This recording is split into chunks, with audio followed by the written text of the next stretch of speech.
Come on, man. Welcome back to another exciting episode of Four Wolves Takes, where your boy, Artis Woods, will bring you four fresh Minnesota Timberwolves takes. Y'all know the drill. Like usual, nothing has changed. It is always an honor and a privilege to be in front of you all today on this lovely, for me, Friday night, for you all, Saturday morning. Again, welcome back to another exciting episode of Four Wolves Takes. A lot has happened. A lot has happened since the last time I was able to record and put out an episode for you guys. I mean, we saw a brawl against Detroit. We saw one of the best games maybe we've ever seen, and the Timberwolves versus the Denver Nuggets in Denver, right? We saw Anthony Edwards roll his ankle, get carried off the court and brought right back in and help seal a win. You know what I mean? Like, a lot has gone down. A lot has happened. But I got to get to my first take of the day, man, because I do want to put a good amount of emphasis on this game right here, man. I have to. The Wolves and Nuggets game was special. Game of the year. To me, it was game of the year. Now, I mean, obviously, that sounds pretty obvious given what I just said about it being one of the best games we've ever seen in the regular season. But when you think about everything that went down in that game, Julius Randle having a day, 26, 9, and 7. Anthony Edwards struggling to start, came out not having it going to start, then came out in the fourth balling, right? You think about Nikola Jokic. What can we say? Like, it's just respect. I mean, some people has SGA as MVP. Some people got Jokic. I'm with the Jokic. I'm with the Jokic crowd, man. What he does for that team is, and there's no shot at Shea. He's great too, but Jokic is insane, man.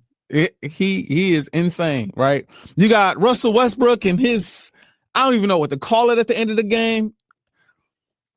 He practically gave us the game. If we just call it a spade, if we call it a spade, D. Daner gave us the game. He did give us the game, really. Shout out to Nickeil Alexander for knocking those free throws down, though, because without those free throws, we don't win.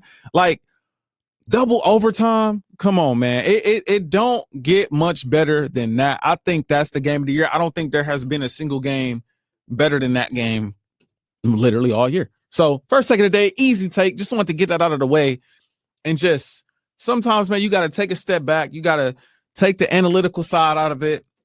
You got to take out the X's and O's sometimes. You just got to watch as a fan, man. When it's a great basketball game being displayed, when it's great ball being displayed, man, sometimes you got to sit back and just enjoy it and just give credit where it's due, man. That's great basketball. But take number two, now that we get down to the X's and O's and we get down to how this game went, something needs to be said. And it's not my first time saying it, but I'm saying it again now. Coach Finch, man, he got to get better. He has to get better in regards to his play calling, especially coming out of timeouts. We saw in the first overtime, Mike Malone draw up a play that got Jokic the exact matchup he wanted.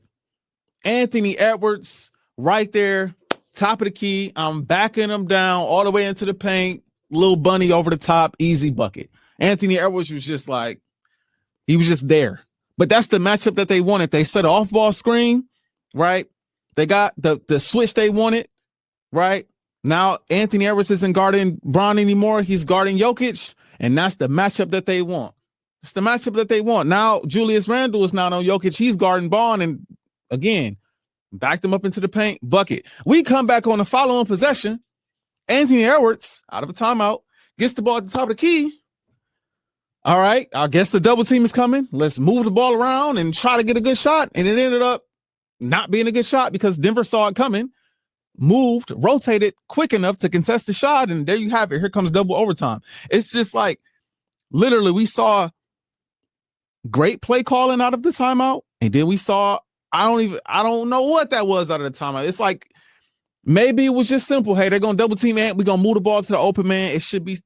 It's easy like that, right? Maybe it's just that simple, but guys didn't seem like they knew what they were doing. We saw Nickeil Alexander, backdoor cut into the basket. Maybe that was the pass. Maybe the ball was supposed to hit the right wing and he was supposed to make the bounce pass to Nickeil Alexander Walker and layup. Maybe, I don't know. But what it looked like to me was Anthony Edwards getting the ball at the top of the key, looking around, waiting on the double team. Everybody else kind of waiting on the double team. And it just not working. It just not, it not being nearly as efficient as the play that we just saw designed for the Denver Nuggets best player. At the end of the day, we could talk all day, and I did last episode about Anthony Edwards and his late game deficiencies. You know, Anthony Edwards' shot selection, his choices in crunch time, his decision making in crunch time. But there comes a point in time, again, like I stated last episode, because I did say some of this is on Coach Finch, but I'm going to talk about Ant today. This one's about Coach Finch. You got to put him in position to be successful. Sometimes I feel as though he is not in position to be successful. Sometimes, and I've said this so many times, he cannot always be directly in front of the defense with all eyes on him. Sometimes you got to take him off the ball and get him behind the defense. Anthony Edwards in the crunch time, out of a timeout, I want to see Anthony Edwards free throw line extended. I want to see Anthony Edwards free throw line block somewhere around in that area, because it's really hard to double team a guy 17, 16, 15 feet away from the basket.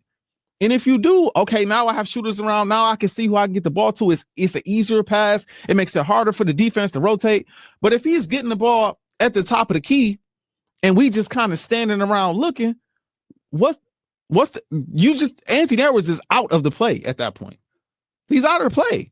At least give him a chance to be in the play. I think, hey, even if somebody like Mike Conley has to run out there and get the ball, Dante DiVincenzo has to run out there and get the ball off the inbound pass. You set a screen for Anthony Edwards to get to that block area, to get to that free throw line area, to take a mid-range jump shot, or to make a quick decision and drive to the basket, or to catch the ball and pass to someone else. There's so many things you could do with that. But what we're seeing right now is just not.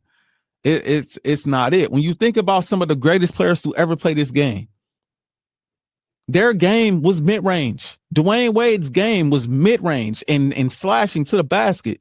Kobe Bryant's game, for the most part, was mid-range. Carmelo Anthony's game, mid-range. We see Kevin Durant. Obviously, we know Kevin Durant can shoot the three, but we know when he's going down court exactly where he's going. He's going down to that low block baseline area, and that's where he's going to get the ball 9 times out of 10, unless he's feeling it and he has it going, and he's going up into his, has he pull up from the three.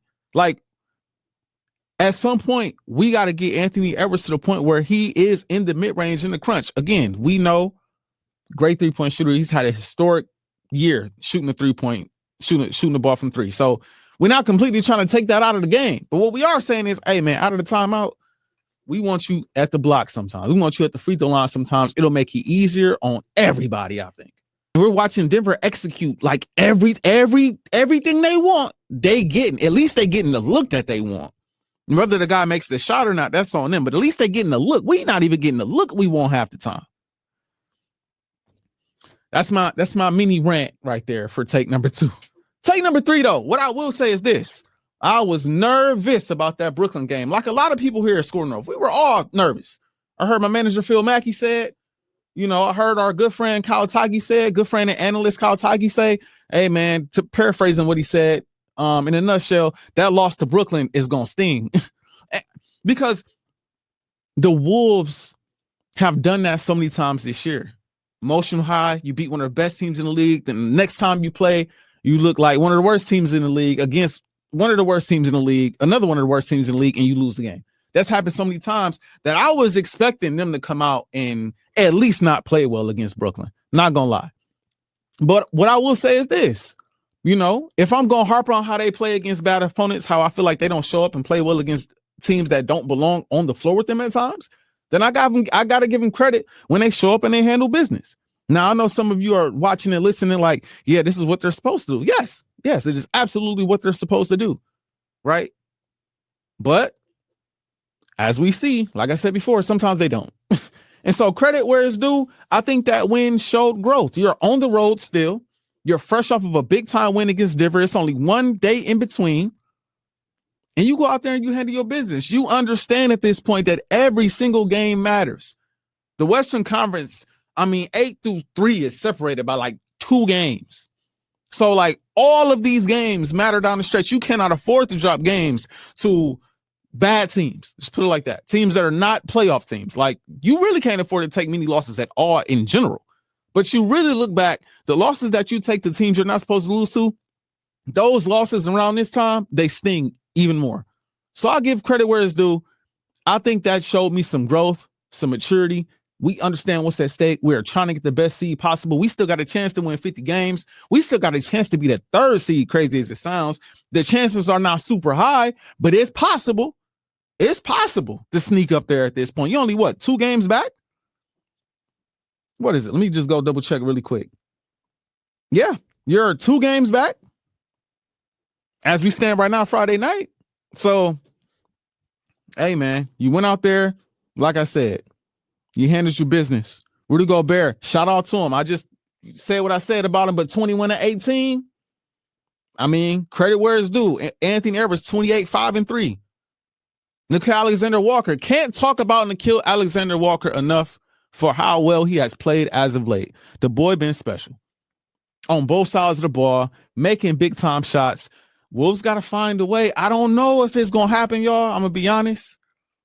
I'm very curious to see where the priorities lie as far as this upcoming offseason when it comes to free agencies, when it comes to free agents that you want to re-sign. But man, Nickeil Alexander-Walker, man, you got to find some money for him. You might have to find some money for him. Just saying, the boy can play. The boy is nice. Glue guy, big time shot making, big time defense. Nickeil Alexander-Walker is the guy you want to find a way to keep in the building, man. You got to find a way. Last take of the day.